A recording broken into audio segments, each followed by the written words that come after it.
තෙරුවන් සරණයි. අපි තවත් මහා සිංහලේ බෞද්ධ ඉතිහාසයේ වැඩසටහනක් සඳහා කොළඹ ශ්‍රී සම්බෝධි විහාරස්ථානයේ ඉදිකොට ඇති මේ විචිත්‍ර මණ්ඩපයට ප්‍රවිෂ්ටියක් ගත්තා. අපි දැන් ඉන්නේ අපේ මහා වංශය ඇතුළු කොටගත් වංශකථා ආශ්‍රිතව තමයි අපි අපේ සාකච්ඡා පවත්වන්නේ. වංශකථා ගතව ගොඩනැගෙන අපේ රාජධානී ඉතිහාසයේ පොළොන්නරුව රාජධානියේ පරාක්‍රම බාහු රජුරුවන්ගේ ආරම්භය තමයි අපි මේ රැඳෙන්නේ. ඉතින් ඒ ආරම්භය ගන්නට පෙර ඒ ආරම්භය සඳහා අපට බෞද්ධ නාලිකාවේ අපේ ඉතිහාසය මාලා සාකච්ඡාවක් ලෙසින් පවත්වන්න යයි අපට ආරාධනා කොට වදාළ අපවත් වියදාළ දරණාගම කුසලධම්ම නායක හාමුදුරුවන් උන්වහන්සේ අපවත් වූ තැන සිට අප උන්වහන්සේ ආරම්භ කර දුන් මාවතේ ඇවිද යන්නේ උන්වහන්සේට පිං පිණිසයි. උන්වහන්සේට අජරාමර නිවන් සම්පත්තියත් වේවා කියන ප්‍රාර්ථනාවෙන් උන්වහන්සේ සකස් කර දුන් පාර දිගේ අප උන්වහන්සේ කී පරිදි වංශ කතා ගතව මාලා සාකච්ඡාවක් ලෙස අපේ රටේ ඉතිහාසය බෞද්ධ දෘෂ්ටියෙන් විශ්ලේෂණය කරගෙන යනවා. අපේ රටේ ඉතිහාසය බොහෝ විට බෞද්ධ දෘෂ්ටියෙන් තමයි විශ්ලේෂණය කරන්නට පහසු වෙන්නේ. මොකද හේතුව මේ ඉතිහාසය රචනා කරන්නේ මහා විහාරවාසී භික්ෂුන් වහන්සේලා. ඒ නිසා ඒ ඉතිහාසය තුළ අපේ රටේ රාජ්‍ය දේශපාලනය බුදුදහම සමග පැවැත් වූ සම්බන්ධතා විසම්බන්ධතා පිළිබඳ බොහෝ තොරතුරු ඇතුළත් වෙනවා. ඊට අමතරව මේ සමාජ දේශපාලන ඉතිහාසය පිළිබඳ තොරතුරු බොහොමයක් මේ වංශකථා වල පවතිනවා. අපි දැන් සති ගණනාවක් තිස්සේ සාකච්ඡා කරනු ලැබුවේ ආපහු හැරලා බැලුවොතින් මහා යුද්ධයක් පිළිබඳ, සිවිල් යුද්ධයක් පිළිබඳ. දක්ෂිණ දේශයේ පරාක්‍රම බාහු, එතකොට රෝහණයේ මානාභරණ සහ පොළොන්නරුව සමග ඇති කරගත්තු මේ සටන. දැන් අපට සටන පිළිබඳ කතන්දරේ පමණක් නෙමෙයි, සටනේ තාක්ෂණය පිළිබඳත් අපට තොරතුරු බොහොමයක් මේ හම්බ වෙනවනේ. දැන් ඕනෑම ක්‍රමවේදයකට තාක්ෂණයක් තියෙනවා. එතකොට කෘෂිකර්මයේ තාක්ෂණය වනාහි වැඩි අස්වැන්නක් ලබා දෙන්නේ කොහොමද කියලා හොයාගන්න තාක්ෂණය. එතකොට වාපී කර්මාන්තයේ තාක්ෂණය, වැව් කර්මාන්තයේ තාක්ෂණය වනාහි වැඩි ජල කඳක් වැඩි කාලයක් රඳවාගෙන භාවිතා කරන්නට සුදුසු ලෙස වැඩි ජල කඳක් වැඩි කාලයක් පවත්වා ගන්න විදිහ කුමක්ද කියලා හොයන තාක්ෂණය. ඒ වගේ හැම දෙයකම තාක්ෂණයක් තියෙනවා. ඒකට යුද්ධයේ තාක්ෂණය වනාහි කුමක්ද? යුද්ධයේ තාක්ෂණය වනාහි වැඩි මරණ සංඛ්‍යාවක් පැවැත්වීම සඳහා පවත්වන තාක්ෂණය කියලා කෙනෙකුට අර්ථගත කරන්නට පුළුවන්. නමුත් එහෙම නොවේ. ජයග්‍රහණය සඳහා සමහර විට එක් කණ්ඩායමක් විසින් අනිත් කණ්ඩායම බියවද්දා ජයග්‍රහණයක් ලබා ගන්නටත් පුළුවන්. යුද්ධයේ අවසාන අරමුණ කෙනෙකු විද මරා දැමීම, බොරු වලක දමා මරා දැමීම ආදී ඝාතන පිළිවෙතක් වෙන්නට පුළුවන්. නමුත් යුද්ධය ඝාතනය කරන කොටගෙනම සිදු නොවූ බවත් ජයග්‍රහණය කරන කොටගෙන ඒ ජයග්‍රහණය උපක්‍රමශීලීව ලබා ගන්නටත් පුළුවන්, ඝාතන වැඩ පිළිවෙලකින් ලබා ගන්නටත් පුළුවන්. එතකොට මේ රජවරුන් අතර ඇතිවෙච්ච යුද්ධයේදී භාවිතා කරපු තාක්ෂණය, යාන්ත්‍රික තාක්ෂණය, සැලසුම්ගත තාක්ෂණය, උපක්‍රමශීලී තාක්ෂණය, මේ සියලුම දේවල් හරිම න්‍යායාත්මකයි කියලා අපිට ඔප්පු වෙනවා. එතකොට අපිට ওই චන්ද්‍රගුප්ත මෞර්ය ආදී රජවරුන්ටගේ යුගයේ අපිට හම්බෙච්ච මේ කෞටිල්‍ය බඳු ශාස්ත්‍රඥයින්ගේ අර්ථ ශාස්ත්‍ර වැනි කෘතීන්හි යුද්ධය පිළිබඳ, යුද්ධ මෙහෙයුම් පිළිබඳ, යුද්ධ සැලසුම් පිළිබඳ, යුද්ධ බලකොටු පිළිබඳ, යුද්ධ ආයුධ පිළිබඳ එතුමන් රචනා කොට තිබූ න්‍යායයන් අපි අකුරටම ඉටු කළ බව මහා වංශගත තොරතුරු අනුව මේ පරාක්‍රම ඈපා පරාක්‍රම රජුරුවන් බවට පත්වී ඒ රාජ්‍යත්වය ආරක්ෂා කර ගැනීම සඳහා සෙසු රජවරුන් සමග කරපු යුද්ධයේදී පවා අපට ඔප්පු වී පෙනෙනවා. එහෙනම් යුද්ධ ජයග්‍රහණය වනාහි එක්තරා පිරිසක් යටත් කොට එක්තරා පිරිසකගෙන් පැමිණෙන ප්‍රතිවිරෝධය මැඩ පවත්වා ඔවුන්ව යටත් වැසියන් බවට පත්කොට නායකත්වය ලබා ගැනීමයි. මේ අවසාන අරමුණ බවට පත් වුණේ ලංකාව යළිත් ඒකීය රාජ්‍යයක් බවට පත්වීම. පොළොන්නරුව ප්‍රධාන රාජ්‍ය බවට පත්ව තිබුණත්, රෝහණය අතුරු රාජ්‍යයක් ලෙස තිබුණත්, රෝහණය බලවත් වී පොළොන්නරුවට විරුද්ධවත් යුද්ධ කරන තැනට පත් වුණා. ඒ නිසා දක්ෂිණ දේශයේ පොළොන්නරුව සහ රෝහණය කියන මේ තුන් ඈඳුතු ත්‍රිකෝණ සටන අවසානයේ නිමාවට පත්වී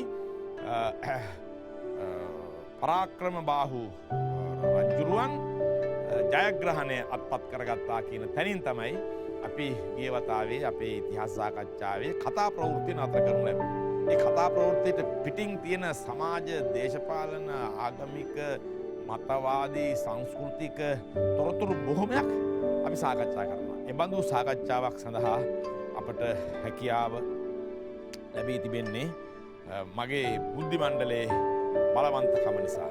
ඒ නිසා ඒ බුද්ධි මණ්ඩලය බොහොම ගෞරව පුරස්තරව ආඩම්බරයෙන් යුතුව ඔයත හඳුන්වා දීමෙන් මේ වැඩසටහන ආරම්භ කිරීම අපට බොහොම සුබ ඵල ලබාගත හැකි ආනිසංසයක්. ඒ නිසාම අපේ වැඩසටහනේ අපේ නැවතත් අපි මතක් කරනවා දරණාගම කුසල ධම්මනායක හාමුදුරුවන්.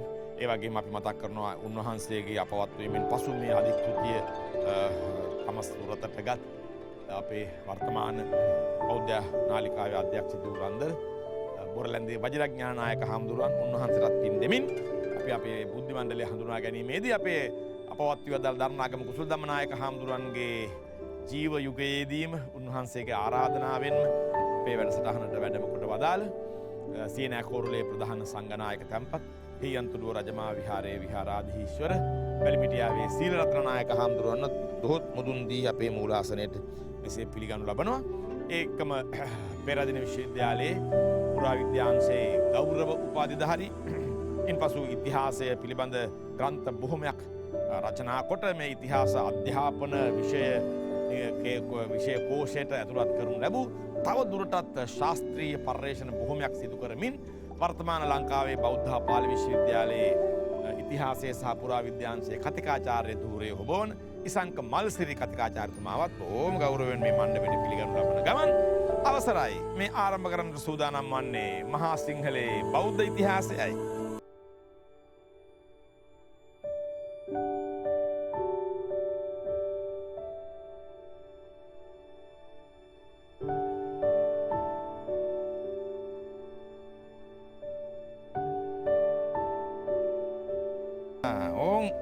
නායක හාමුදුරුවනේ සෑහෙන කාලෙකින් අපට මහා වංශයේ අලුත් පරිච්ඡේදයක් පෙරලන්න පුළුවන් පරිදි අපි ගිය වතාවේ අපේ සාකච්ඡාව අවසන් කරමු ලැබුවා. අපි ගිය වතාවේ සාකච්ඡාව අවසන් කළේ පරාක්‍රම බාහු රජුරුවන් තමන්ගේ දෙවන මෞලි මංගල්‍යය පවත්වා මහා උත්සව සිරියකින් පොළොන්නරුව ඒකාලෝක කලාය කියන ඒ 70 වෙනි පරිච්ඡේදයේ අවසානයේ 71 වෙනි පරිච්ඡේදයේ ආරම්භ කරන්නට ඔබ වහන්සේට අවසරයි පින්වත් නායක හාමුදුරුවෝ. සුපුරුදු ආකාරයෙන් බෞද්ධ මාධ්‍යාලයේ නිර්මාතෘ අපවත් වදාළ දරණාගම කුසල ධම්මාභිධාන නායක හාමුදුරුවන් වහන්සේට පින් පමුණවනවා.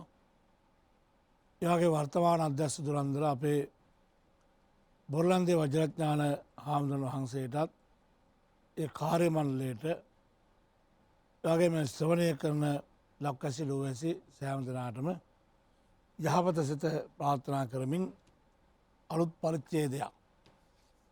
ඉතින් අපේ මට හිතෙනවා මේ මෞල්‍ය මංගල්‍ය දෙවෙනි පරාක්‍රම බාහු රජුරුවන්ගේ ඒ මෞල්‍ය මංගල්‍ය ඉතාම උස්වාසියෙන් පැවැත්වුවා. මේ අපේ සම්බන්ධ ටිකක් ඉතින් සිහිපත් කළා. හොඳයි. තාපහේ මංගල්‍ය පිළිබඳව තව මොන හරි කතා කරලා තියෙනවා අපේ හඳුරන්නේ. නෑ නෑ දැන් ඉවරද? මේ අපි මේ 70 වෙනි පරිච්ඡේදය කියමු. පොළොන්නරුව ප්‍රතිසංස්කරණය කිරීම. දෙවනිවර අභිෂේකයෙන් පසු රජතුමා මෙසේ කල්පනා කළේය. ඡන්ද, ද්වේෂ, බය, මෝහ යන මෙන් අගතයට ගිය පෙර රජවරු නුසුදුසු අය ගැනීම් ආදීන් ලෝකයා පෙළූහ. බුද්ධ ශාසනය සිය ගණන් දුර්ලභදීන් වලින් කෙලසුනේය. තුන්නිකාය භික්ෂූහුද බේද බෙන්න වේ සිටිති. බඩරැකීම පතා පැවිදි වූ බොහෝ අරජ්‍යයහු ශාසනය කෙලසති. මා මහා දුක්විඳ රාජ්‍යය ගත්තේ මේ සියල්ල යශස්ථානගත කිරීමටය. දැන් ඊට කාලය පැමිණියේය. මෙසේ කල්පනා කළ රජතුමා පළමුවෙන්ම තනතුරුදිය යුත්තන් හට තනතුරු දුන්නේය.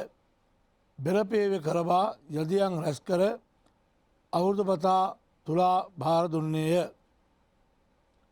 ඉක්බිලි ශාසනය සුද්ධ කරන්නට අදහස් කළ රජතුමා තුන්නිකායම භික්‍ෂූන් රැස් කරවීය. ආපත්‍ය අනාපත්‍ය දැනීමෙහි විසාරද ආචාරවරුන් පත්කර ගත් රජතුමා මහා විනයධරයන් ලවා විභාග කරවා පිළියම් කළ හැක්කවුන් හට පිළියම් කරවා. පිළියම් නොකොළ හැක්කවුන් සිවුරු හරවා. වළගම්බා රජකාලයේ පටන් මේ දක්වා රජවරුන් නොයෙක් ක්‍රමයෙන් උත්සාහ කොටත් සම්පූර්ණයෙන් සමග කළ නොහැකූ තුන්නිකාය මෙහි සබය කර ශාසනය පස්වාදහසක් පවතනසේ සුද්ධ කළේය.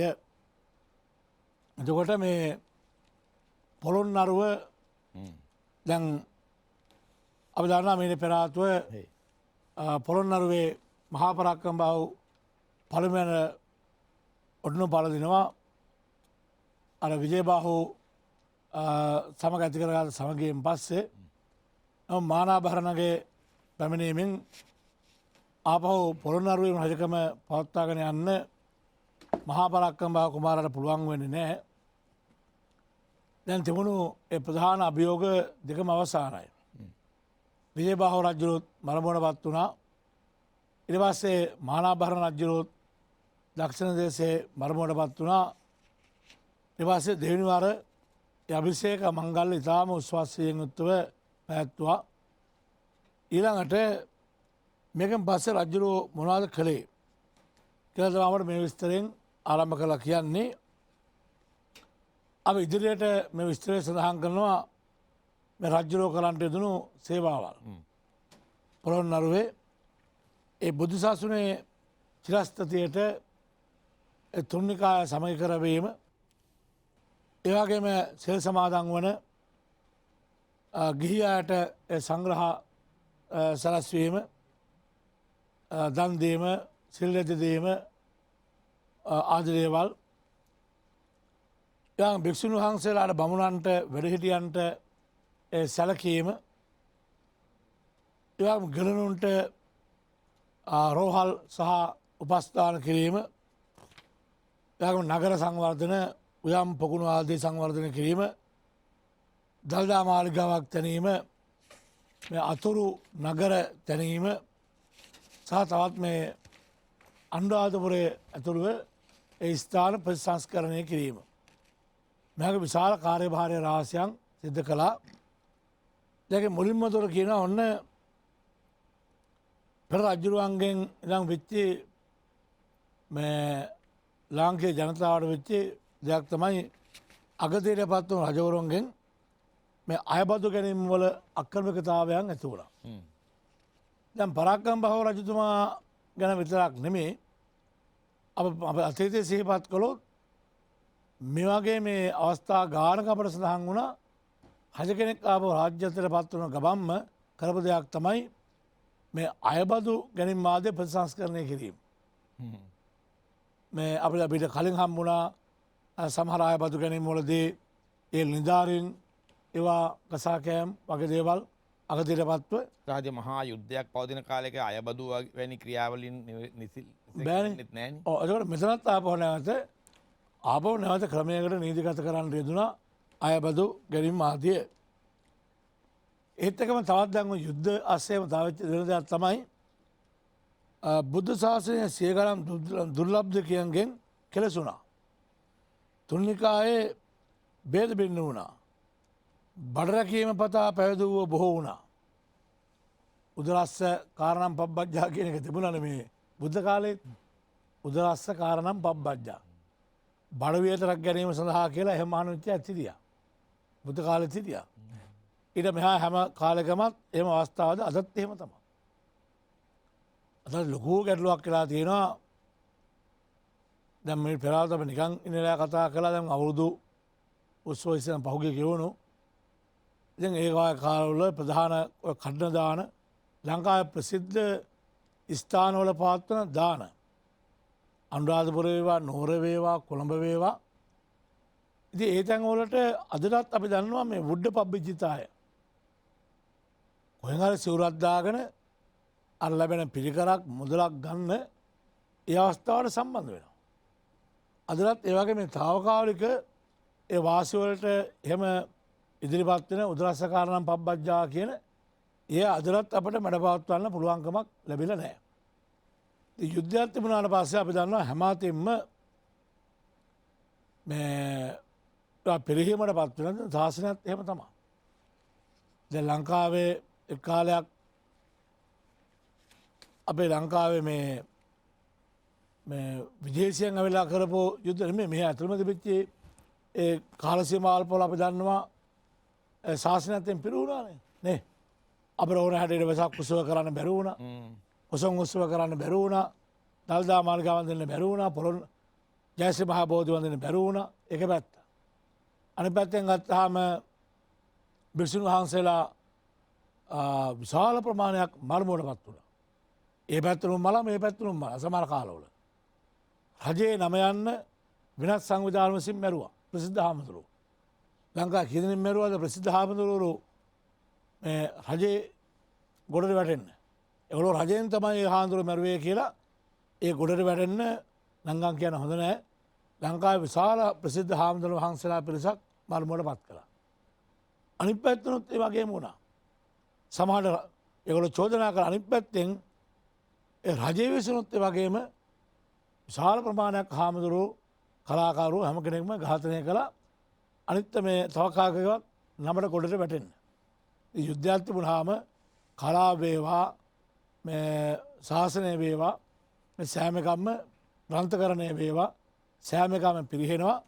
එතකොට මේවා වෙන්න ආපහු අර වලගම්බා රජුරුවන්ගේ ඉඳන් පවත්වාගෙන බෙදලා තිබුණු මේ තුන්නිකාය වලගම් මිහිඳු හාමුදුරන්ගෙන් ආරම්භ වුණු එක ශාසනයේ ભેද බින්න වෙන්නේ වලගම්බා රජුරුවන්ගෙන්නේ.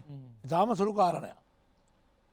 අබේ මහා විහාරයෙන් පස්සේ අබේගිරිය ජේතවනයේ ඉදි වෙලා ප්‍රධාන කාරණා තුනකට භික්ෂුන් වහන්සේලා. හැබැයි ඒ බෙදෙන් බින්න කියලා කීවට ලොකු නම් වෙනසක් තිබුණේ නැහැ. මහායාන ත්‍රේවද ඒ වගේ ලොකු යුද්ධ කරගන්න මරා ගන්න සත්ත්ව වෙනවා වගේ තිබුණේ නැහැ. ඒ ප්‍රධාන ස්ථාන මුල් කරගෙන ඒකේ මූලිකත්වයට කටයුතු කිරීම තමයි සිද්ධ වුණේ. ඒවා ලොකු අපට වෙනස්කම් අපට ලොකුවට පේන්නේ. අබේගිරිය ආය ජේතවනයේට ආම ජේතවනය මහා විහාරට මේ එහෙම දිගට වැඩ කරන ආවා. කොහොම හරි මේ ඇතිවුණු මේ සාමාන්‍ය ભેද බින්නභාවයේ හැම යෝගයකමත් ඕවා විජයබා රජුත් මිල පෙරාතුව තුන්නිකා එකිනෙකා කරන්න උත්සාහ ගත්තා. නමුත් පළවෙනි බරක්කම් බහරජුරන් කාලෙනකොටත් ඒවා තාමත් එහෙම තිබුණා. එතකොට මේ තත්ත්වයන් තිබෙන නිසා රජුරෝ කල්පනා කළා මෙව්වා ආපහු හදන්න ඕන කියලා. බරක්කම් බහරජුරන් කාලේ මේ කියපු නිසා ශාසනය තුළ ප්‍රතිසංස්කරණය තුණා. මීට වඩා අපි දන්නවා ශාසන සංශෝධනයක් සිදු කරන්න යුතුනා. මෙතනත් අපට වචනයක් මුලින්ම ආරම්භ කරමින් සඳහන් කළා. එක ජාතිය සම්බන්ධව දෙක ශාසනය සම්බන්ධ ප්‍රතිසංස්කරණ අප නාමික වශයෙන් සඳහන් කළා මෙතනත්.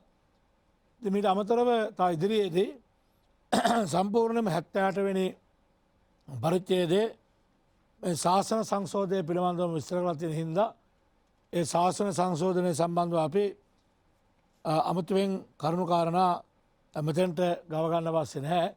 ඉදිරියට ඒ සම්බන්ධ ලොකු විස්තරයක් කරන නිසා. ඒ ශාසන සංශෝධනය කොහොමද කළේ කියලා. ඊළඟට මේ වලගම්බා රජුරන් කාලේ මතක් කරන තුන්නිකා සමය කිරීම ඊට පස්සේ මේ කාලයක සඳහන් කරනවා මේ ශාසනය පස්වා දහසක් පවසනසේ සුද්ධ කළේ. පස්වාන් දහසක් අවුරුදු 5000ක් කල. මේක මේ ත්‍රිපිටකේ නම් අපිට කොහෙවත් තැනක හමු වෙලා නැහැ. මේ බුද්ධ ශාසනය පවතින්නේ අවුරුදු 5000ක් කියන කාරණය. පෙළේ අපට කොහෙවත් සඳහන් වෙලා නැහැ මම දැනුවත් වෙලා.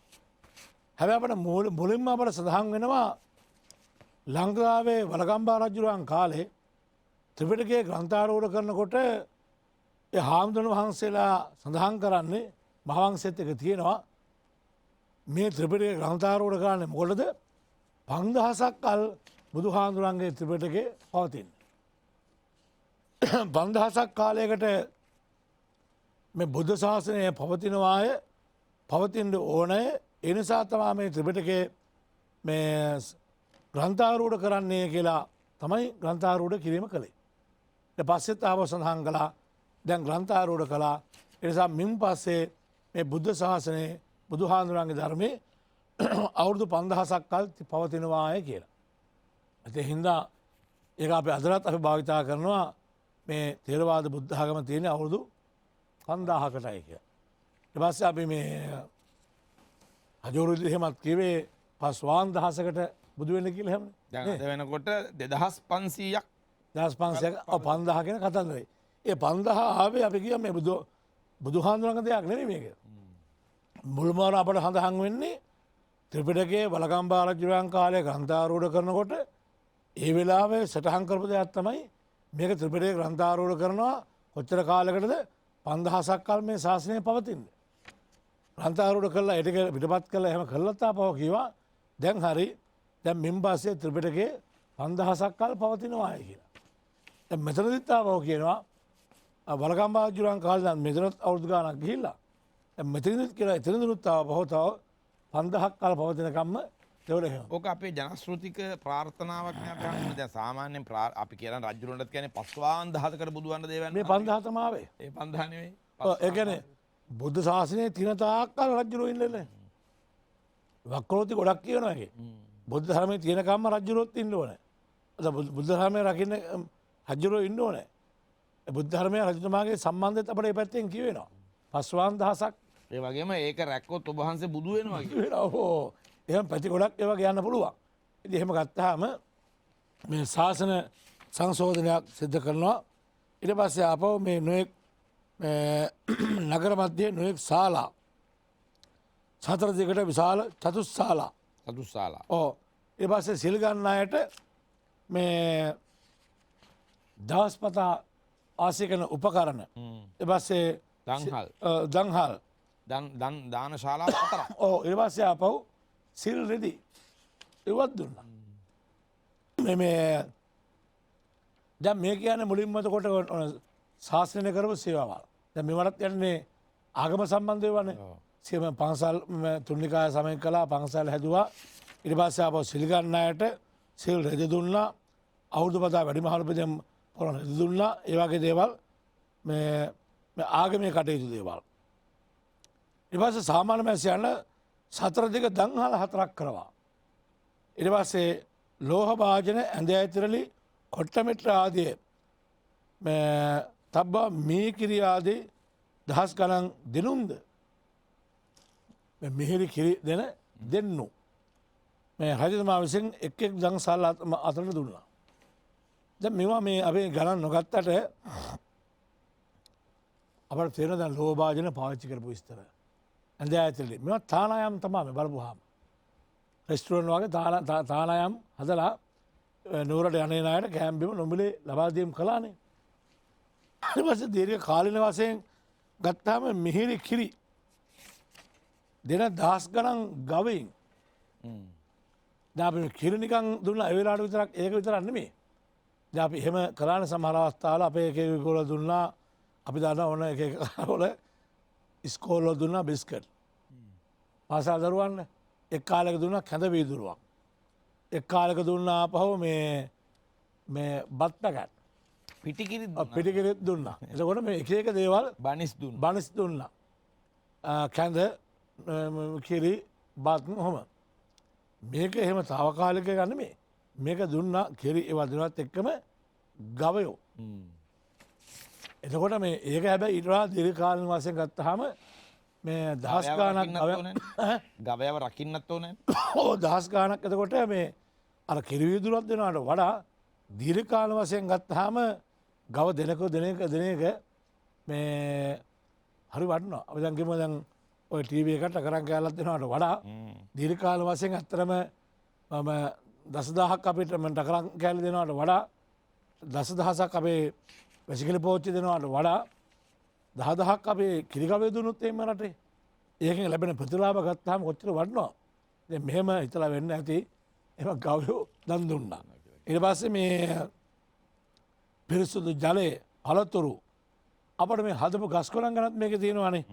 මේ හිටවපු ගස් කොළන් මේ උක්කකුරු මීපැණි ආදී දේවල් වලින් පිරෙව්වා. බලන්න ඒ කාලේ මේ අපි භාවිතා කරපු මේ මීපැණි උක්කාකුරු අපේ මේ බීම වර්ගයම ගත්තාම මේ හැම තරකම තියෙනවා මේ ඒ මහිත අගුණ නෑ මේ පැණි උක්කාකුරු එක පැත්තකින් ඖෂධීය ගුණ ලැබුණා අනිත් පැත්තෙන් අපි දුකේදී සැපේදී ජයග්‍රහණයේදී මේවා භාවිතා කරලා තියෙනවා. පළතුරු උයන් පළතුරයක් දැන් මෙවා පහු කාලෙනකොට අපි දැන් බෙලිමල් රණවරා දැන් උපාසකම්මලාට උනත් අපි දැන් දෙනක බෙලිමල් එකක් දැන් වැඩි නෑ ඒ කාටයක් දෙන්න කියනවා. බෙලිමල් වලට රණවරා වලට කොත්තමල්ලි වලට දැන් උපාසකම්මලා වුණා පරණ අය වුණත් දැන් වැඩි කැමැත්තක් නෑ වගේ. හැබැයි අපි දන්නවා නඳුරනේ බෙලිමල් පැකට් තියෙනවානේ. රණවරා පැකට් තියෙනවානේ. තියෙනවා ඔව්. ඒවල නමුත් අපි දැන් සුද්ධ එනකම්ම අපේ මෙවන භාවිතා කළේ ඇවිලා ඊට පස්සේ අපිට කියන්නේ සුද්ධ අපිට දුන්නා ඒගොල්ලෝ හොඳ ටික පිටරට යවලා අර නරක කසල තේ ටික අපිට දුන්නා. ඒ විතරක් නෙමෙයි ඒගොල්ලෝ අපිට මේ ඉන්දියාවේ ලංකා රටවල් කීපයකට පුරුදු කළා සීනි දාලා බොන්න. දැන් ඒගොල්ලෝ රටවල් කොහොමද සීනි දාලා බොන්නේ නැහනේ. කිසි රටක තේවත් සීනි දාලා බොන්නේ. බොන්නේ ඉන්දියාවේ ලංකාව අපේ මේ අර තේ අර මොනවද කසලතේ සුදු අපට දුන්නා ඒ නිකන්න මේ බොන්න දුන්නේ සීනි දාලා. එතනින් වැරදි දෙයක් කළා. එකක් ඒගොල්ලන්ට විසි කරන්න නියමිත අර ටී පවුඩර් එක. ඒගොල්ලෝ අරගෙන ගියා හොඳම තේ දැල්ල හොඳම ටික ඒගොල්ලෝ අරගෙන ඉතුරු වෙන පවුඩර් එක ඒක තේ පිටි බවට පත් වෙලා ඒ තේ විසි කරන තේ ටික අපට බොන්න පුරුදු කළා. ඒ බොන ගමන් ඒගොල්ලන්ගේ සීනි නිෂ්පාදනයට ඉල්ලුමක් ලබා ගැනීම සඳහා ඒ බොන අර විසි කරලා දාන තේ ටික බොණ්ඩ සීනි මිශ්‍ර කරලා පුරුදු කළා. ඊට පස්සේ ඒකෙන් පස්සේ අපිට බෙහෙතුත් එව්වා මොකද? එහෙමයි. අපිට මේ අපේ අතීතයෙන් ඉගෙන ගන්න පාඩම් බොහොමයක් තියෙන බව තමයි අපේ නායක හඳුරු කියන්නේ. අපේ අතීතයේ කොහොමද මේව සැලසුම් කළේ වර්තමානයේ කොහොමද මේව සැලසුම් කරන්න කියලා. ප්‍රධාන පාලක මැදිරියට ගොඩ වැදී අවුදින් අපි ශංක මල්සිරි දෙසට හැරෙමු.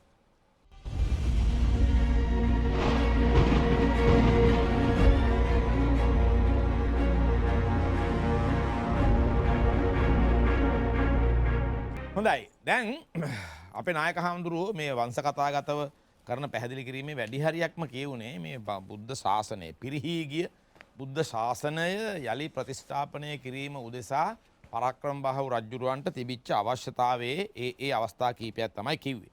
ඒ නිසා දැන් මේක ඉතා පැහැදිලි හේතුව තමයි මහා යුද්ධයකට පස්සේ මේ සිද්ධ වෙන්නේ. වර්තමානයේ මේ අප ගෙවා දමන්නෙත් මහා යුද්ධයකට පස්සේ ගෙවන කාල සීමාවක්. ඒ හින්දා පරාක්‍රම බාහු රජුරෝ යුද්ධ ජයග්‍රහණයෙන් පස්සේ ශාසන සුද්ධියකට නැත්නම් ඒ සංඝ සාමාග්‍රියකට යොමුනා කියන කාරණාව වර්තමානයේ කොයිතරම් ඉහළින් ගත යුතුද? වර්තමානයේ යුද්ධයක් සිද්ධ වුණා. යුද්ධ කාලවලදී ආගමානුකූල දේශපාලනික පරිපාලනය ඇන හිට ගොසින් ලෝකෙ හැමතැනම මහා කුරුස යුද්ධ පහු කරගෙන ආපුවාම වතිකානුව අනවශ්‍ය බලයක් බවට පත් කරගත් ගැනීම හේතුව. ඒ කියන්නේ ආගමානුකූල පරිපාලනය රාජ්‍ය පරිපාලනයෙන් ගිලිහි ගොසින් ඒවා අත්නෝමතික ආයතන ලෙස ගොඩනගෙන පටන් ගත්ත නිසා තමයි 1400 ගණන් පහු කරනකොට ওই කුරුස යුද්ධ පහුවෙලා ටික කාලයක් යනකොට අර වතිකානුවට එරෙහිව මාටින් ලූතර් කැල්වින්ලා පියුරිටන්ලා කැරලි ගහලා වෙන නිකායන් වලට මේ යුරෝපීය ආගමානුකූල බව බෙදිහිද ගියේ. ඒ වගේම ඉන්දියාවේ ගත්තත් මහා යුද්ධ වලට පස්සේ මහා ආගමානුකූල ભેද භින්නතා ඇති වෙනවා. පරාක්‍රම බාහු රජුරුවන්ගේ යුගයේත් එහෙමයි. වර්තමානයේත් එහෙමයි. හැබැයි වර්තමානයේ පරිපාලනය අත නොගහපු දෙයකට අතීත පරිපාලනය අත ගහලා තියෙනවා. යුද්ධයකින් පසු දැන් මේ කවරනම් යුද්ධයක්ද අනුරාධපුරයේ පිරිහී ගොසින් එතකොට ඉන්දීය බලපෑම් පොළොන්නරුව වෙත ගොඩ වැදී පොළොන්නරුවේ ආගමානුකූල දේශපාලන පරිපාලනය ගිලිහි ගොසින් මහා කුරුරු යුද්ධයකට පසු යලි ප්‍රතිස්ථාපනය කරන්නට බුද්ධ ශාසනය පරාක්‍රම බාහු රජුරු මේ සංඝ සාමාග්‍රීන් ශාසන සුද්ධීන් වැනි ක්‍රියාවන්ට යොමු වුණා. ඒ නිසා වර්තමානයට ගන්නවා නම් ඕන් පාඩමක් වර්තමාන අපේ නායක හඳුරු පැහැදිලි කළා වර්තමාන සංඝ සමාජයේත් ඔය මහාවංශයේ සඳහන් වෙන මේ සංඝ ભેදයන් සහ අදුස්සීල භික්ෂූන් කියන සංකල්පය වර්තමානයේ මතුවී තිබෙනවා කියන තමයි නායක හඳුරු පැහැදිලි කළේ. දැන් අපි වංශ කතාගතව සහ පුරාවිද්‍යාත්මක සාධක ඔස්සේ මේ කියන සංඝ ශාසනය ශාසන සුද්ධ කිරීම වැනි ක්‍රියාවලින් මේ අපේ පොළොන්නරුව ප්‍රතිසංස්කරණය කිරීම කියලා 71 වෙනි පරිච්ඡේදයේ ආරම්භයේදී දක්වන කාරණා පිළිබඳ ඉසංක මල්සිරිගේ අදහසට කන් දෙමු. ඔව් දැන් මහාවංශයේ පරාක්‍රම බාහුගේ පොළොන්නරු ප්‍රතිසංස්කරණ වලට අදාළ පරිච්ඡේදයේ ආරම්භයේදීම දක්වන්නේ නගර ප්‍රතිසංස්කරණය ගැන නෙවෙයි. ආරම්භයේදීම දක්වන්නේ ශාසන ප්‍රතිසංස්කෝධනය පිළිබඳව. ශාසන ශුද්ධිය පිළිබඳව. ඔව්. ඒකින් අපිට තේරුම් ගන්න ඕනේ ඒ කාලේ වෙනකොට භික්ෂුන් වහන්සේලා අතර ඇති වෙලා තිබිච්ච නොයෙකුත් බෙදීම්, ඒ වගේම භික්ෂුන් වහන්සේලා අතර ඇති වෙලා තිබිච්ච නොයෙකුත් කිලිටිවීම් පිළිබඳව දැඩි අවධානයක් පරාක්‍රම බාහුව දැක්වූ බව.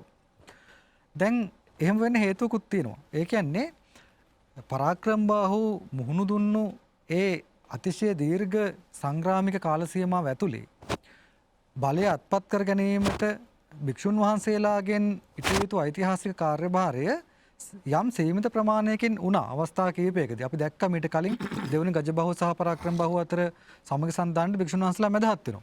නමුත් අපි දැක්කේ නැහැ ඊට පස්සේ මානාභරණලා සමග වෙච්ච දීර්ඝ සංග්‍රාමයේදී එහෙම මැදහත් වීමක් වෙනවා. ඒ නිසා ඒකට හේතුවක් වෙන්න පුළුවන් භික්ෂුන් වහන්සේලා අතර ඇති වෙලා තිබිච්ච විවිධාකාර බෙදීම්. ඒතර මෙහෙම බෙදීම් ඇති වෙලා තියෙන එක පරිපාලකයෙක්ට ඒ තරම්ම වාසිදායක වෙන්නේ නැහැ. විශේෂයෙන්ම අභ්‍යන්තර අරගල් තිනකොට. ඒ නිසා ඇතැම් විට පරාක්‍රම බාහුව තීරණය කරන්න ඇති ඒ තමන් වින්ද අත්දැකීම් අනුව එවැනි තත්ත්වයක් අනාගතයේදී ඇතිවීම වළක්වා ගැනීම සඳහා භික්ෂුන් වහන්සේලා අතර යම් පොදු සම්මුතියක් ඇති කරගන්න ඕනේ කියලා. උන්වහන්සේලා එක ගොඩකට ගොනු කරන්න ඕනේ කියලා. ඒ නිසා ඔහු ඊටාම දුෂ්කර කාර්යයකට අතපොවනවා. මේක ඇත්තම අභියෝගයක්. ගිහියෙක් විසින් මැදහත් වීමක් කරලා කොටස් තුනකට වසර 100 ගණනක් පුරා බෙදිලා තිබිච්ච සමූහයක් එක් සමූහයක් බවට පත් කිරීම. ඒක ලේසි පහසු වැඩක් නෙවෙයි. අපි දැක්ක මීට පෙර ආතුව මහසෙන් රජුගේ කාල සීමාවේදී ඔහුගේ පළවෙනි වර්ෂයේදී නිර්මාණය කරපු අභිලේඛනයක් රජගලින් හම්බුණා. ඒකේ තියෙනවා අර නොයෙක් ආකාරයෙන් බිඳවනු ලැබුවා වූ කුම්භීල විහාරය, අරියාකර විහාරය ආදී විහාරවල භික්ෂුන් වහන්සේලා සමගි කරවල කහවණු 100 බැගින් දුන්නා කියලා මහසෙන්. ඒතර ඒ කාලෙත් යම් යම් මැදහත් වීම භික්ෂුන් වහන්සේලාගේ අභ්‍යන්තර සමගි ඇති කිරීම සඳහා වෙලා තියෙනවා. හැබැයි පරාක්‍රම බාහුවට සිද්ධ වුණේ විහාර දෙක භික්ෂුන් වහන්සේලා සමගි කරන්න නෙවෙයි. සමස්ත භික්ෂු සංඝයා සමගි කරන්න. සම්ප්‍රදායන් තුනකට අයිතුලා හිටියේ භික්ෂුන් වහන්සේලා සමගි කරන්න. මම මෙතනදී කියන්නේ මේක නිකාය භේදයක් කියලා. මේ නිකාය කියන වචනේ අපි කොච්චර හොඳින් තේරුම් ගන්නවද කියන එකත් ප්‍රශ්නයක්. මොකද අපි මේ නිකාය කියන වචනේ දිහා බලන්නේ අද නිකාය කියන අදහස ඔළුවේ තියාගෙන. හැබැයි ඒ කාලේ නිකාය කියන එකට තියෙනවා එක තේරුමක් තමයි කොටස, සමූහයා කියන එක. දැන් මිහින්තලා පූර්ලිපි තියෙනවා නකා බලන හිමි කියලා. නකා බලන හිමි කියන්නේ නිකාය බලන හිමි. එතන නිකාය කියලා කිව්වේ වෙනම මතවාදයක් ඉදිරිපත් කරපු කණ්ඩායමක් නෙවෙයිනේ විහාරයේ භික්ෂු සංඝයා. ඒ නිසා මෙතන පාර්ශ්වය කියන අදහසෙන් සැලකීම වඩා හොඳයි කියන එක තමයි මගේ අදහස. නිකාය කියන්නේ පාර්ශ්වයක් කියන අදහසින්. එතකොට පරාක්‍රම බාහුව විසින් කරපු මේ ශාසන ශෝධනය පිළිබඳව පුරාවිද්‍යාත්මක සාධකයක් ඉතුරුලා තිබීම නිසා මහාවංශය කියන මේ ප්‍රවෘත්තිය හොඳින් සනාථ වෙනවා. මේක අපි හඳුන්වන්නේ පරාක්‍රම බාහුගේ පොළොන්නරු ගල් විහාර කතිකාවත කියලා. පොළොන්නරුවේ ගල් විහාරේ. එහෙම නැත්නම් පැරණි උත්තරාරාමේ අර වර්තමාන බොහෝ දෙනා විද්‍යාධර ගුහාව කියලා හඳුන්වන ගුහාව සහිත ස්ථානයේ ගල් පෘෂ්ඨයේ පේලි 51කින් සමන්විත විශාල අභිලේඛනයක් දකින්න තියෙනවා. මේක තමයි ගල් විහාර කතිකාවත කියලා කියන්නේ. ඒකේ වර්ෂය අනුව සලකා බැලුවොත් එහෙම මේ ලිපිය කරවලා තියෙන්නේ ක්‍රිස්තු වර්ෂ 1165. ඒ කියන්නේ පරාක්‍රම බාහුගේ දෙවෙනි අභිෂේක වර්ෂය. ඒ අනුව මහාවංශයේ මේ අපිට මුලින්ම කියන ශාසන ශෝධනයත් අර ගල් විහාර ලිපියේ කියන ශාසන ශෝධනයත් දෙකම කාල අවකාශය වශයෙන් සමාන වෙනවා. මහාවංශෙත් අපිට මුලින්ම කියන්නේ ඒක. ලිපිය අනුව බැලුවත් ඒක ඔහුගේ දෙවෙනි අභිෂේක වර්ෂය තමයි කරලා තියෙන්නේ. ඉතින් මම කැමති මේ ශාසන ශෝධනය පිළිබඳ මහාවංශයේ පසුවටත් සඳහන් වෙන නිසා අර ඒකේ මුල් කොටස පමණක් ඒ ලිපියේ තියෙන ආකාරයෙන්ම ඉදිරිපත් කරන්න. මොකද්ද පරාක්‍රම බාහුව කලේ කියලා. අපිට වෙන දවසක පුළුවන් කතා කරන්න ඒකේ වැදගත්කම මොකද්ද කියන එක. ඒ ලිපිය ගහඳුරු කිව්ව විදිහට මහාවංශයේ ඉදිරි පරිච්ඡේදයක්මත් කරවෙන්න එහෙමත් තියෙනවා. ඒ වුණත් එහෙම තිබිලා මෙතන දැනගෙන ඉන්නේ හොඳයි. මහාවංශයේත් මේ පරිච්ඡේදෙත් මේක කියලා තියෙනවා. ගාථා ගණනාවකින්. ඒ නිසා අපි මේකේ මුල් වාක්‍ය පමණක් සලකා බලන එක හොඳයි. මේ ලිපිය ආරම්භ වෙන්නේ ඊට කෙටියෙන් බුදුන් වහන්සේගේ පහළවීම ආදිය පිළිබඳ කියලා උන්වහන්සේගේ පරිනිර්වාණය පිළිබඳ දක්වලා. එතන ඉඳන් තමයි පරාක්‍රම බාහුව සම්බන්ධ විස්තරයට එන්නේ. මම එතන ඉඳන් පටන් ගන්නවා. මෙන්න මෙහෙමයි කියන්නේ. වලගම් අබා මහරජු දවසේ පටන්. ඒ කියන්නේ වලගම්බා රජුරන්ගේ කාලේ ඉඳන් 1250 අවුරුද්දක් ඒ කියන්නේ අවුරුදු 1254ක් අවුරුදු 1254ක් භින්න නිකාය නිකාය වශයෙන් බෙදිලා ගිහිල්ලා ශාසනයේ පිරියමින් සිටි කල්හි ශාසනය පරිහානියට පත්වමින් තිබිච්ච කාල සීමාවේ. ඒ කියන්නේ වලගම්බාගේ ඉඳලා පරාක්‍රම බාහුව වෙනකන් අවුරුදු 1254ක් ගත වෙලා තියෙනවා. මහා සම්මත පරම්පරායාත මේ මහා සම්මත පරම්පරාවෙන් එන සූර්ය වංශෝද්භූත සූර්ය වංශයේ ඉපදුනා වූ රාජාධිරාජ රජවරුන්ගේත් රජවරයා වන රජුන්ගේත් රජු වන නායක දිග්හි ව්‍යාප්ත නොයෙකුත් දිශාවන්හි පැතිරුණා වූ යශෝ මරීචීන් විරාජමාන කීර්ති රැස්වලින් විරාජමාන වූ මේ පරාක්‍රම බහුව ගැන කියන්නේ මෙයාගේ කීර්තිය නොයෙක් දිශාවන්හි ව්‍යාප්ත වෙලා තිනවා. ශ්‍රී සංඝබෝධි පරාක්‍රම බාහු මහරජාණන් සිරි සංඝබෝ පැරකුම් මහරජු සකල ලංකාතලෙහි සමස්ත ලංකාතලයේ ඒක රාජ්‍යාභිෂේකයෙන් අභිෂික්තව එකම රජු වශයෙන් අභිෂේක වෙලා ඉන්න කාලේ විජෘම්භිත පුණ්‍යාර්ධය ඇතිව පූර්ණය කරන ලද්දා වූ පුණ්‍ය සමෘද්ධි සම්පත් ඇතිව රාජ්‍ය සුඛානුභව කොට වසනුවන් රජ සම්පත් අනුභව කරමින් වාසය කරන කාලේ අඥාන දුර්ඥාන මූලක අප්‍රතිපත්ති දුෂ්ප්‍රතිපත්ති විෂවේග විහෙතව. ඒ කියන්නේ මේ අඥානකම් දුර්ඥානකම් ආදී නිසා මේ අප්‍රතිපත්ති දුෂ්ප්‍රතිපත්ති ඒ කියන්නේ අර අපි භික්ෂුන් වහන්සේලාගේ දකින මේ ප්‍රතිපත්ති රහිතකම සහ වැරදි ප්‍රතිපත්ති සහිතකම මෙන්න මේ වගේ නොයෙකුත් විෂවේග වලින් සමන්විත වෙලා අපායාන්ත වන අපායගාමී වෙන ශාසනාවචර කුලපුත්‍රයන් දැක මේ පැවිදිලා ඉන්න භික්ෂුන් වහන්සේලාව දැකලා මේ අය නොයෙකුත් විෂමාචාර වැඩ කරනවා. දුෂ්ප්‍රතිපත්ති වල නිරතලා ඉන්නවා. ප්‍රතිපත්ති රහිත වැඩ කරනවා. ඒ නිසා අපායගත වෙනවා. මෙන්න මේ ස්වාමීන් වහන්සේලාව දැක්කා. දැක්ක පරාක්‍රම බාහු. දැකලා සුපරිශුද්ධ බුද්ධ ශාසනයෙහි මේ ඊතා පිරිසිදු වූ බුද්ධ ශාසනයේ මාවැනි ආඥා චක්‍රවර්තියෙක් වූ මම වගේ මේ සක්විති රජ කෙනෙක් බල සහිත අන නිකුත් කරන සක්විති රජ කෙනෙක් මෙවැනි කිලුටක් දැක මේ වගේ නරකක් වෙනවා දැක බල උදාසීන වූහොත් කම්මැලි වෙලා හිටියොත් ඒ කියන්නේ මේක කරන්න බෑ කියලා හිතලා කම්මැලි වෙලා හිටියොත් බුදු සස්න නැස්සි බුද්ධ ශාසනය විනාශ වෙනවා. බොහෝ සත්හුදු අපාය භාග වෙති. නොයෙකුත් සත්තු මිනිස්සු අපායගාමී වෙනවා. මේ දුෂ්ප්‍රතිපත්ති ක්‍රියාත්මක වුණොත් එහෙම. එහෙම හිතලා පස්වා දහසක් පවත්නා බුදු සස්නට අවුරුදු 5000ක් කල් පවතින මේ බුද්ධ ශාසනයට මා වහල්ලුව මැනවයි. මමත් උපකාරයක් කරන්න ඕනේ. උපකාරයක් කරන්න ඕනේ කියලා ප්‍රඥා පුරස්පර කරුණායෙන් ඥානවන්ත භවෙන් යුක්ත කරුණාවෙන් සංවෝදිත හෘදය ඇතිව ගැහෙන්නා වූ සමන්විත වන්නා වූ හදවතින් යුක්තව මෙසේ නට සසුන් මේ විදිහට විනාශ වෙලා තියෙන මේ ශාසනේ කවුරුන් වහල් කොට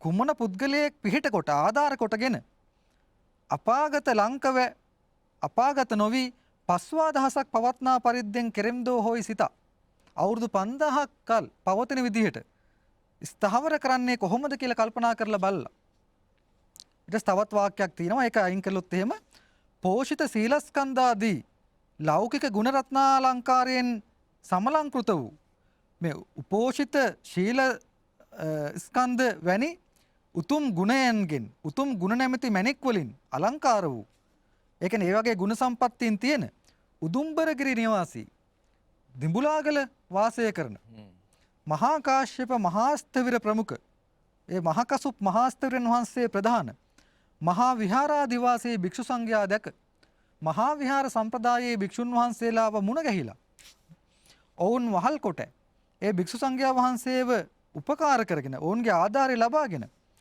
බුදුන් විසින් අනුඥාත බුද්ධ කල්ප මොග්ගලී පුත්තිස් මහතෙරුන් වහල් කොට අර හරියට බුදුන් වහන්සේගෙන් පස්සේ අර මොග්ගලී පුත්තිස්ස මහරහතන් වහන්සේව උපකාර කරගෙන පාප භික්ෂු නිර්මතනය කොට දුස්සීල භික්ෂුන් වහන්සේලාගේ මතවාද ඛණ්ඩනය කරලා දුර්ලභදී මැඩ වැරදි සහගත මතවාද මර්ධනය කරලා ශාසන මල විශෝධා ශාසනයේ බැඳුණු මලකඩ ඉවත් කරලා තෘතීය ධර්ම සංගායනා කර වූ තුන්වෙනි ධර්ම සංගායනාව පවත්වපු ධර්මාශෝක මහරජහු මෙන් හරියට මේ ධර්මාශෝක අධිරාජයා වගේ එතුමාත් දුෂ්ශීල භික්ෂුන් වහන්සේලා විවත් කරලා ශාසන සංශෝධනයක් කරලා තෙවනි ධර්ම සංගායනාව පැවැත්තුවා මොග්ගලී පුත්තිස්ස මහරහතන් වහන්සේගේ ප්‍රධානත්වයෙන්.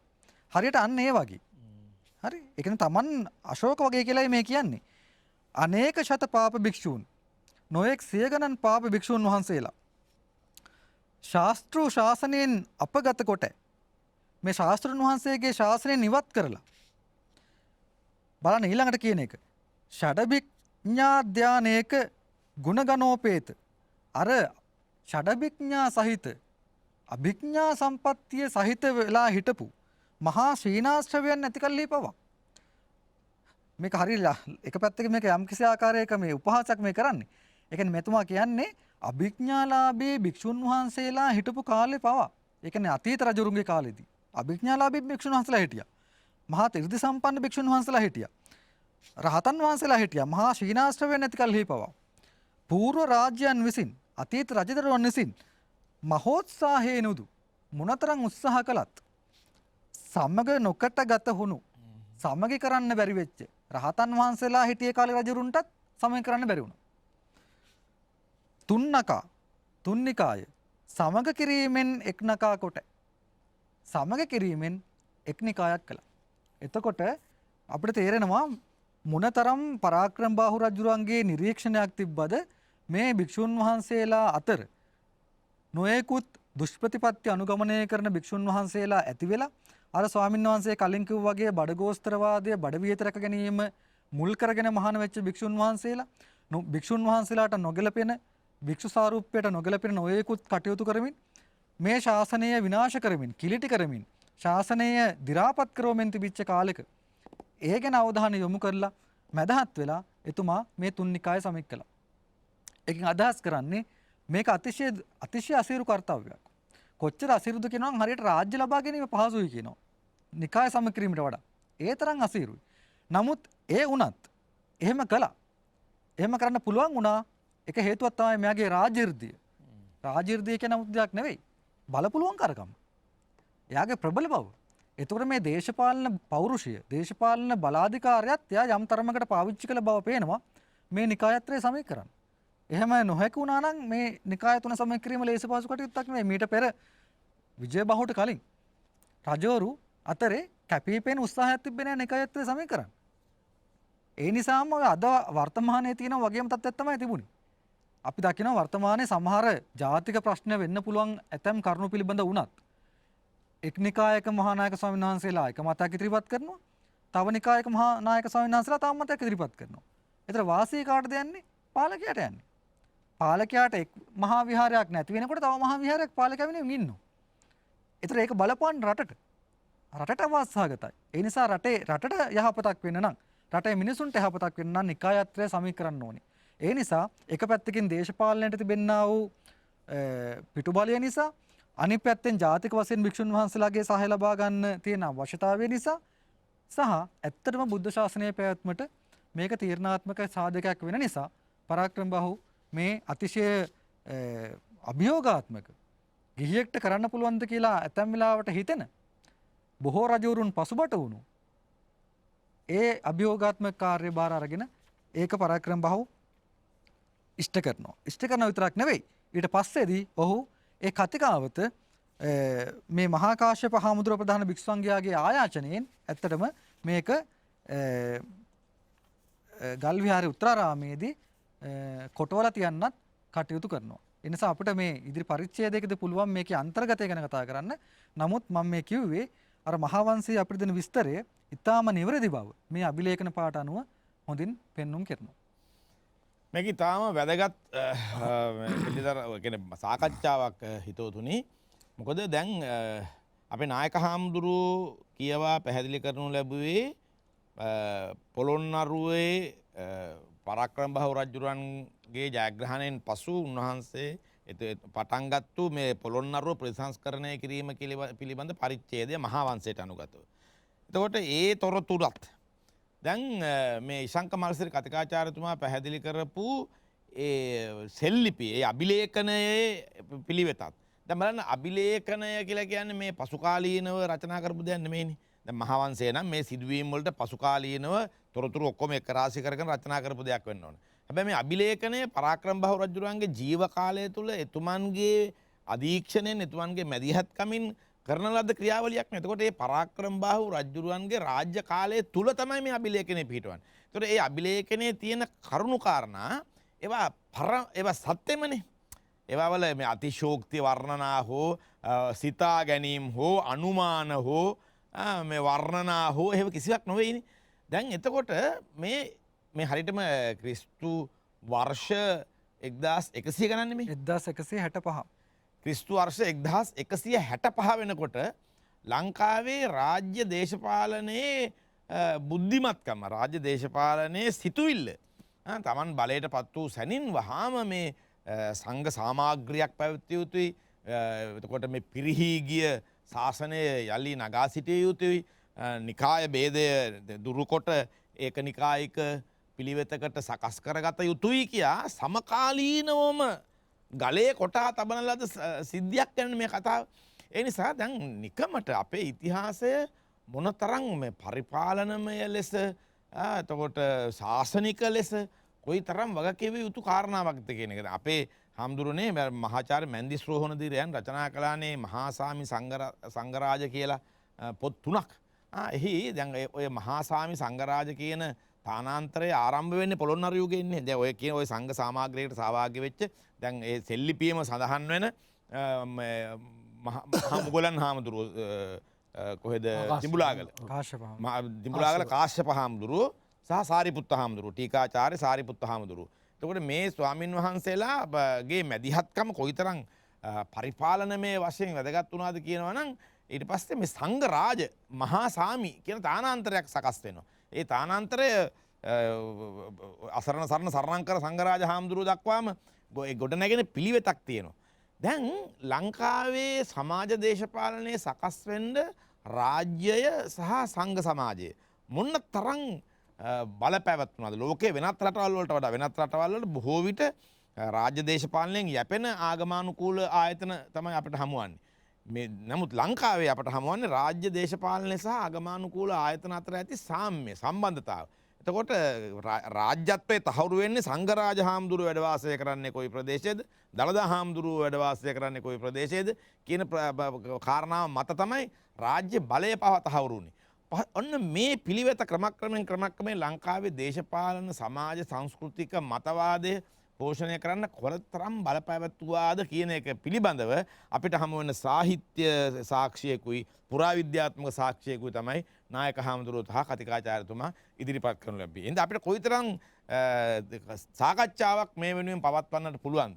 කොයිතරම් සාකච්ඡාවක් අපි විසින් පැවැත්විය යුතුද කියන කාරණාව ඔබත් මමත් හැම ඔප්පු වී තිබෙන වෙලාවේ කාලය හමාර වෙනවා. මේ වැඩසටහන සඳහා වෙන්ව ඇති. ඒ නිසා අපි මෙන්න මේ පදනමෙන් ඊළඟ මාතෘකාව බොහොම ශාස්ත්‍රීයව සාකච්ඡා කරන්නට බලාපොරොත්තු වෙමින් අපේ නායක හඳුරන්න පින් දෙමින් කතිකාචාර්යතුමා ස්තුතිවන්ත වෙමින් අපි ඔබෙන් සමගන්වා ලබන සතිය හැම වෙන බලාපොරොත්තු වෙන ඔබ සැමටම ආවඩා ආයුබෝව වේවා.